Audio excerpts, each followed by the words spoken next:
You're listening to the Marne Report. Hey, howdy, Fort Stewart and Hunter Army Airfield. It's Brian Lunn here with another edition of the Fort Stewart Marne Report podcast. And today's special guest, we have Brett Cowan, the Energy Manager on Fort Stewart. How you doing today? Good. How about you? I'm doing great. It's great to have you here today. So this is a very special month for us. October is Energy Action Month. So can you talk to us a little bit about what that means and why is this recognized? So what that means is the Army every October tries to focus on how important energy is to its mission. And so they come out with a theme every year. And generally speaking, they're all about energy efficiency and energy resiliency. So this year, it's powering the mission. You can imagine, you coming to work every day or a soldier on the battlefield, they need some form of energy to do whatever it is they're doing at that moment. So energy is a huge factor for the Army. So any way to, extend the use of that energy or reduce the cost of that energy is a huge benefit to the Army. Yes, sir. And so as we speak about energy, as I mentioned before, you are the energy manager. So what does that exactly mean? I usually like to refer to myself as being the one paid to care about energy and water efficiency and resiliency on the base. So my job is to kind of look at what Fort Stewart is using when it comes to, electricity, water, natural gas, try to find ways to not only reduce that consumption, maybe through more efficient technologies, or maybe there's different ways to reduce the cost. Peak shaving is one example, which we can get into later, but just generally just saving the energy, both in energy and water, but also money. So that's primarily my goal. And then also just implementing things such as metering so that we can more effectively track what we're consuming and how much we're consuming, and implementing things such as, more renewables as well. That's another goal of mine.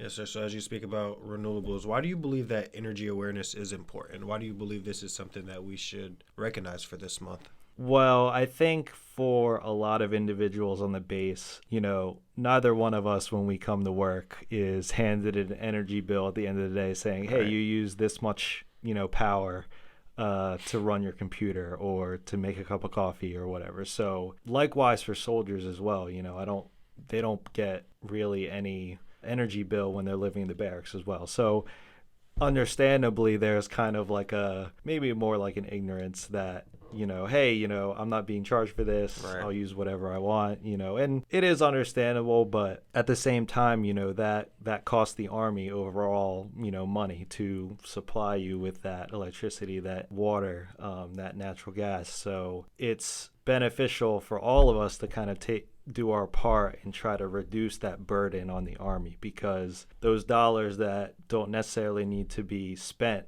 on that energy or water could be used on a project that improves our efficiency and resiliency even more. Yes, sir. And so to that point, let's get into what are some simple actions individuals can take to reduce energy? Some simple actions. So, for example, when you're doing laundry, and it doesn't necessarily have to be on the base, anywhere, but if you're doing laundry, if you try to wash your clothes in cold water, that is a huge energy bonus. So imagine the maximum amount of energy your washing machine could use for clothes. If you clean with hot water, right. That's 90% of the energy, roughly. Okay. While only 10% is going to that motor. So it's like a 9-to-1, ratio between, hey, I could just wash with cold water, and then the only energy that's going for this machine or being used by this machine is the motor to spin it around. Yes, sir. Or I can use 9 times more of it, to heat the water, and most of the time, cold water will get your clothes just as clean as hot water.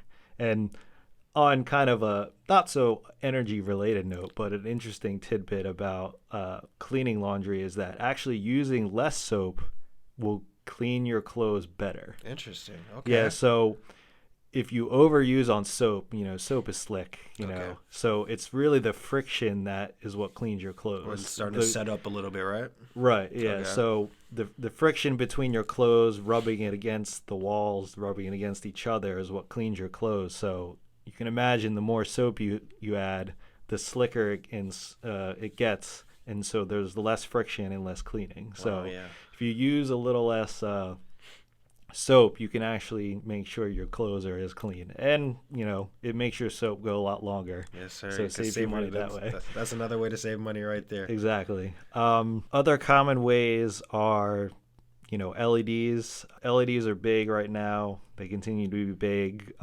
We do have a current project ongoing, and if you're in one of the facilities, you may have seen it, but they are replacing lights with LEDs.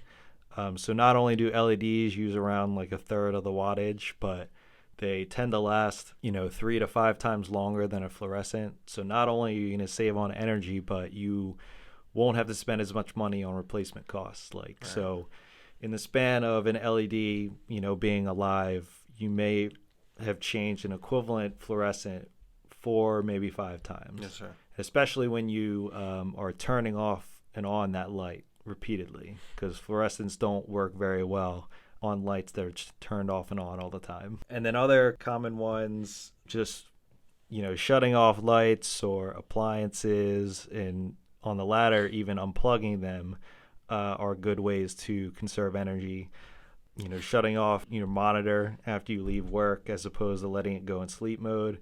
Sleep mode nowadays is pretty efficient at reducing the wattage, but a common refrain is, a piece of equipment that's off or unplugged doesn't use any more energy, or doesn't use any energy as opposed to something that's in sleep. So it's a little bit, but when you kind of think about how many computers are on this installation, it's quite a bit. So you can certainly shut those off.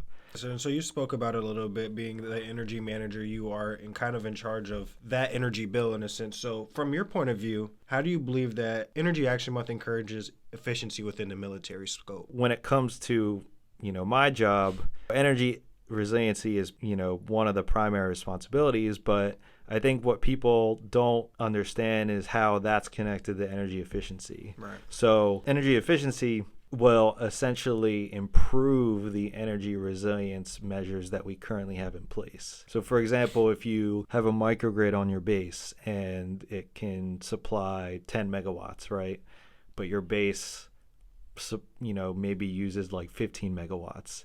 Obviously there's an imbalance there, and, part of the base might not be powered by that one microgrid. But say you were able to decrease the consumption of your base by that 5 megawatts. Well, now your whole base can do it. So now you went from being only 66% resilient to 100% resilient. So that's how energy efficiency can essentially improve energy resilience indirectly, but it just allows those resilient measures to be more effective at covering the critical missions.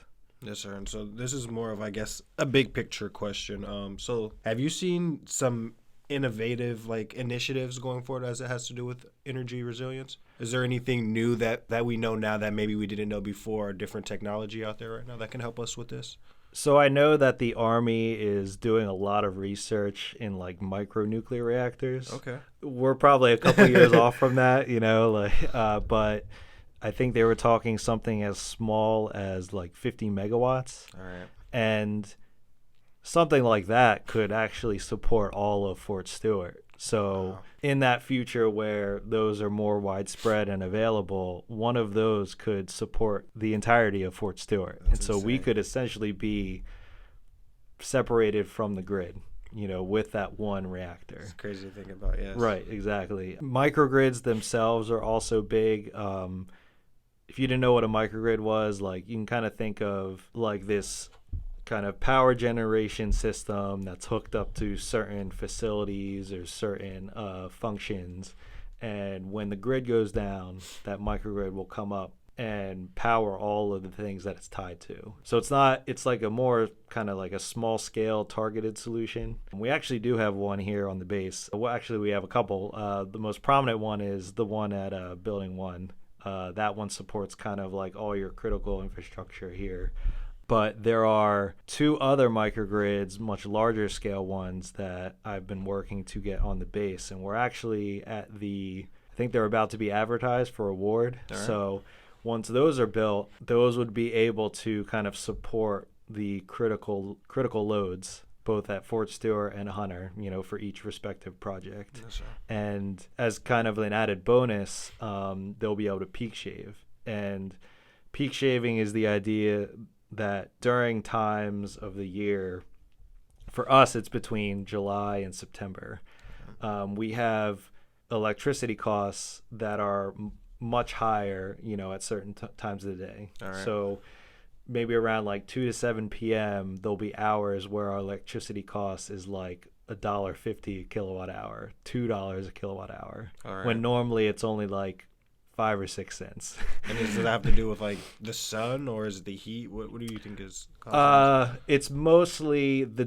it's mostly governed by the demand from like Georgia. So we get our power from Georgia Power. Yes, sir. So the demand, because they see so much demand during that time, they increase the cost because they have to bring all of these other generation components online to kind of meet that demand. So they've got to charge extra. And so peak shaving would allow us to run those microgrids during those times where electricity is really expensive. And because these microgrids would run off of natural gas is really cheap, during that summer months. So we would save pretty enormous amount of money during those summer months. So it's not necessarily like an energy efficiency component just because we're still using the same amount of energy. However, we are swapping one expensive, commodity for a less expensive commodity. So cutting costs a bit during that time.